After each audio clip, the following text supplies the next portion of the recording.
Good morning. This is Mark here with Supercharged Wellness, and it's Valentine's Day. Happy Valentine's Day to all you lovebirds out there. I don't like Valentine's Day. That doesn't matter. It's neither here nor there. I have young daughters now, so it's all about them, right? Anyways, I want to talk to you guys about hard work today. And the reason why I want to talk to you about hard work today is because today is the official day that I am implementing the plan. The plan to get in the best shape of my entire life so that I can do this classic physique contest on May 5th, the Mindy O'Brien show. And I'm super excited. My coach, Dakota Wilcox with Knox Wellness Center in St. Catharines, has provided me my extensive protocol, which I have been preparing and studying and implementing over the last day. I had to pick up an exorbitant amount of groceries, vitamins, and supplements. I'm also implementing the second workout. Yesterday I did quads and hamstrings and glutes, and today is going to be back and rear delts. So I'm going to be following his routine protocols, and I'm used to my methods. They work well for me, but we're going to see how this works. Changing things up serves a lot of benefit. Your body gets used to certain things after a little while. We constantly have to be switching things up and keeping the body guessing to continue making progress. So that being said, I am going to swiftly implement this. I did a meal prep yesterday. Maybe I'll take my camera over there and show you guys my meals in my fridge when I'm done talking. But for now, just know that these things are very important. Being prepared is very important when you are trying to accomplish goals, especially fitness goals or any goals for that matter. But fitness goals, like, you have to have your food prepared, you have to have your plan in place, you have to have your supplements. Everything has to be there and readily accessible, because we're talking about eating 6-7 meals a day. We're talking about taking supplements throughout the day, taking vitamins and different things in the morning and at night. And we need these things on hand, and we need the meals readily accessible, because it's not feasible to be cooking 6 times a day. When we have to live life, and we have families, and we have other responsibilities we need to adhere to. So bodybuilding is very much a lifestyle choice, and it's very much something that has to be implemented as far as preparation goes in order to be successful at it. So, that's a mouthful. So is this meal plan. Anyways, so hard work. I watched the video this morning. I was just screwing around on my phone on social media, and this video popped up about this guy, and it spoke to me, man. He grew up on a farm. We had different circumstances. I didn't grow up on a farm. He grew up on a farm. His father was really hard on him. He never got told he was proud of him. He was always working. It was never enough. And then he found himself, at the age of 30, basically penniless. And he spent his entire life from a young child, was working day in and day out, and not realizing his potential. And basically his lack of potential added up to his mindset being poor. And his mindset was being poor because of the conditioning that was implemented to him as a child, and him never being told that he was doing a good job, or never giving a pat on the back. And I don't want to sit here and talk about my father or anything like that, but that story kind of spoke to me a little bit, and mainly because of the hard work. Because when I was 8 years old, I got a paper route, and I was delivering the St. Catharines Standard paper route, and I had about 60 papers. And my dad, he used to help me. This guy's dad was a real asshole, but my dad used to help me out quite a bit. We had 60 papers, so it was a pretty big route for a young kid. My dad made me this cart out of wood with these wheels on it that he got from a dolly that you'd use to move a furniture or refrigerator or something. And he made this thing out of wood. It was great. It had a shovel handle. I used to carry it around the block. It was heavy as hell, but it was awesome. And it fit all the papers perfectly. It was all measured exactly. And my dad used to do the street for me that we lived on all the time to kind of, lighten the load on me a little bit. And, at that young age, at 8 years old, I was out delivering papers and handling money and going and knocking on strangers' doors in my neighborhood and collecting cash for services paper delivery, and my mom would take the money and she would pay the bills. There was a bill that came every 2 weeks for the papers, and then whatever you got on top of that was yours. And I don't know, it worked out to something like $50 a week or something like that. I can't remember the exact amount. It wasn't very much, but that job put a foundation down for me moving forward as someone who, understood good work ethic. And I came from, Italian immigrants. My grandfather came here. My dad's father came here with nothing. My mother's grandparents came here with nothing. And they built everything they had, And by the time my dad's father passed away, 70-something, I think he was 72 or 71, he had amassed 3 or 4 houses that he owned outright, 3 rental properties, his own home completely owned outright. He was an entrepreneur. Him and his brother ran a stone masonry business. So they basically did residential bricklaying, and they worked for themselves, and they worked on their terms, and they worked their asses off. And you know what? They built what they had with blood, sweat, and tears, and the sweat off their backs. And they garden, and they did all the traditional things that Italians do, making wine and doing the meats and making pasta and sauce and all those things. And that was the way that I was brought up in that culture very much. We actually spent some time living with my nonna and nono when we were very young. We were transitioning from our first house into our second house. And, that culture and that mindset very much was important to me. And hard work was always present in my influences and instilled in me at a very young age. So from that point on, I just basically didn't stop working. I did papers all the way up until I could get a real job, and then I worked, in a grocery store, and I was in the meat department. I was a butcher until I was about 21 or 22 when I graduated college, and then I moved on to other things. But 8.5 years old, I would be out with friends or whatever. And, sometimes my dad would do it for me if I was out or whatever. But a lot of the time, he was working, and my mom wasn't about to go do it because she had my sisters at home, and I had to leave what I was doing a lot of the time with friends or whomever, and go and do papers, because that was my freaking responsibility, was to go home and get those papers done, and they had to be done by 4:30, 5 o'clock at night at the latest. And if they weren't there by 5 o'clock, people were starting to call the house and be like, "Hey, where's my paper?" So I had accountability and responsibility at a very young age, and that just turned into good character, I guess you could say. I'm just a freaking workhorse, and you know what? I work from the time I get up in the morning, and I work till I go to bed at night, and that's what you got to do to be successful. And it doesn't matter what I'm working on. I'm doing something. I don't really take much downtime. If I am relaxing and taking downtime, I'm probably got my face in something educational, like a book or some sort of online content that is increasing my scope and my mindset and my knowledge. And that is just the way that I live my life. And I've always been that way. I worked really heavy construction. The times where I wasn't working hard, in my 20s, are probably the least...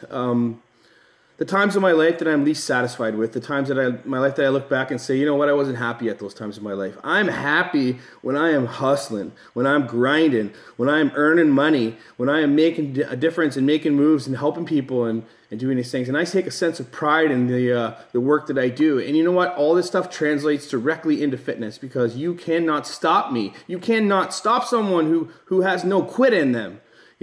I've said in an earlier video, the amount of injuries that I've been through. In my left shoulder right now, it's driving me freaking nuts, and I don't care. I do what I have to do to maintain it, to make it functional, and I keep moving forward. And that's all there is to it. You have to have a plan, implement the plan. Setbacks. I hear people say, "Oh, well, I'm injured and this and that and whatever," and it's a bunch of bullshit excuses. It's like, yeah, well, if you have a legitimate injury, like you're casted or something because you had surgery, then I absolutely understand. I've been through that. But how long are you going to let that sideline you? The first chance that I get to get back at what my goals are, I'm at it. The doctors are saying don't work out for a year. I'm like, yeah, okay, doc. I'll be there, in 3 months. How about that? That's about as much as you're going to get out of me. And, you just have to have this never quit mindset and this get up and go mindset. Like, I have things that I got to do. I got responsibilities I have to adhere to. I have to prep. I have to have everything on hand. I have to get to the gym. I have to train hard. I have to keep my mind right. And I'm producing all this content and all this stuff too, which is, another thing. And I have like 10 things on the go right now between, kids, family, and all the other things that I just mentioned. It's quite the responsibility load, but I love it. I live for this shit. I love hustling. I love hard work. And you know what? If you're smart about it, you can make a really good life for yourself. And that's what I'm working on right now. The days of working for someone else, busting my ass and breaking my back and coming home with all beat up and hands swollen and everything else, to make someone else money. So, you can just basically get enough to scratch by or over. I just recently got a job actually at a call center. And, I was always told like, never quit, never quit, never quit. But like, when something's not serving your purpose, I think it's okay to quit as long as you're working on what does serve your purpose. Like, I just continue to work. It's not like I quit my job and I just put my feet up and played freaking Nintendo all day. Like, no. I quit my job and I fucking started hustling right away. I was grinding. I was putting this business together, getting this marketing together, putting all these things into place, light a fire, and just letting that shit burn and seeing what happens. And then all these things start coming to me. Like, I used to paralyze myself in self-doubt and things like that, fear of failure, fear of success, all of these things, self-deprecating, self-defeating kind of mind thinking, and that stuff comes and goes, but you can't let that stop you. Like, I know a lot of people who have a lot of dreams that they want to accomplish, and you know what? Sometimes you just have to go after them. Sometimes you just have to say, fuck it, and I don't want to work doing what I'm doing. I'm not happy where I'm at, and I'm going to sacrifice this short-term comfort for a long-term benefit, because you know what? In the beginning, it's going to be fucking tough, and you know what? It's not going to come quick, and it's not going to come easy. Working for someone else is pretty easy. You don't have to take on the burden of the responsibility. You just go to work, do your fucking job, and collect your money at the end of the week. But, you always have to be at that person's beck and call. You always have to be taking directions and instructions. You can't run things the way you want to run them. And I've always watched people, not everyone, but because some people are good at what they do, but there's a lot of people that I've worked for that I'm like, I could do what you're doing so much better than you. And here I am working for you. You know what? Sometimes I've been paid okay for what I've been doing, but a lot of the time, like, someone else isn't going to recognize your value, and someone else isn't going to pay you what you think you're worth. There's a fair wage rate. It's hard to come by in this area. The minimum wage is like really prevalent. There's not a lot of middle class work around here. The factories don't hire. So what was the choice? Like, my dad works at General Motors, okay, and he does very well at General Motors, but those jobs don't exist anymore. Even if you do get his trade, which is electrician, refrigeration, he's gas fitter, and all these things, like, you're probably having to drive to Toronto every single day, to commute to work, just to find a job that pays you a decent wage. If you get a job in any of those fields around here, they're going to pay you a freaking bumsky wage, and that's all there is to it, just because of the way that industry and manufacturing has gone. And these jobs don't exist anymore. So, like, I had a choice. It was like, okay, embrace my entrepreneurial spirit and start hustling and do what drives me and hope and pray and work my ass off to be successful at it, or settle. And man, I am not one to settle. Let me tell you right now, I have never settled. I will never settle. I will continue to work my ass off, and I will get what I deserve out of life. And that is my mindset. And you cannot stop someone who will not quit. I do not have any quit in me. That is what separates me from a lot of people, is that I have been injured, I have been knocked down, I have been in the gutter, I have been kicked well down in the gutter, and I fucking dig myself out, and I do what's necessary to get back up on my feet and keep moving forward. And you know what? That's the mindset that you have to have. That's the mindset you have to take into the trenches with you. That's the mindset you have to put into your business, into your training, into every aspect of your life. And you don't have to go out with such ferocity and vigor as I have right now. I'm pretty intense right now, as you can see. But you know what I'm saying? Like, if there's a plan to be followed, and I have a plan right here, I'm going to follow this plan to the best of my ability. I'm not going to say, oh, well, you know what? Maybe I'll just not eat those carbs, or maybe I'll just skip this meal. This workout is too extensive. I don't think I don't need to do that. So I'm just not gonna do that part. Oh, drop sets hurt. I'm gonna just cut the drop sets out. Man, you have defeated yourself before you've even begun. I'm willing to do the things that are uncomfortable in order to achieve the things that I want in life. That is what separates me. That is what drives me. So, that being said, I want to go show you guys my meals right now, real quick, and then we'll sign off, okay? So, come with me. I hope you don't see anything that you shouldn't see. Just kidding. Here's my refrigerator. As you can see, there is a bunch of stuff. There's my milk, and there's my meals, okay? So I labeled them all. You know, there's 4 days of meals here. Sorry, this is really shitty. 4 days of meals here. We got, let's come up like this.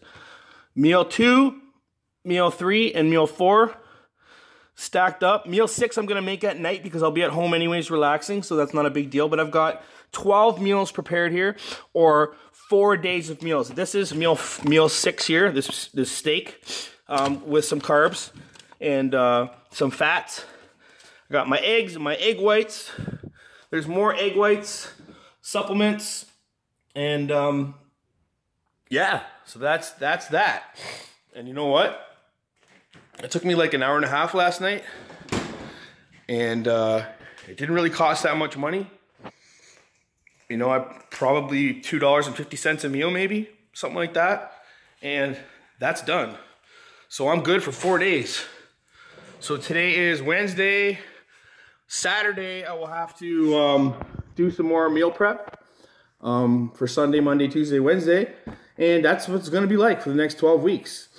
And you know what? There's no skipping. There's no skimping. There's no cutting. There's only dedication, determination, and hard work. And that is what is going to bring me into this contest in the right shape. And that is what is going to set the foundation for what I'm going to do after this.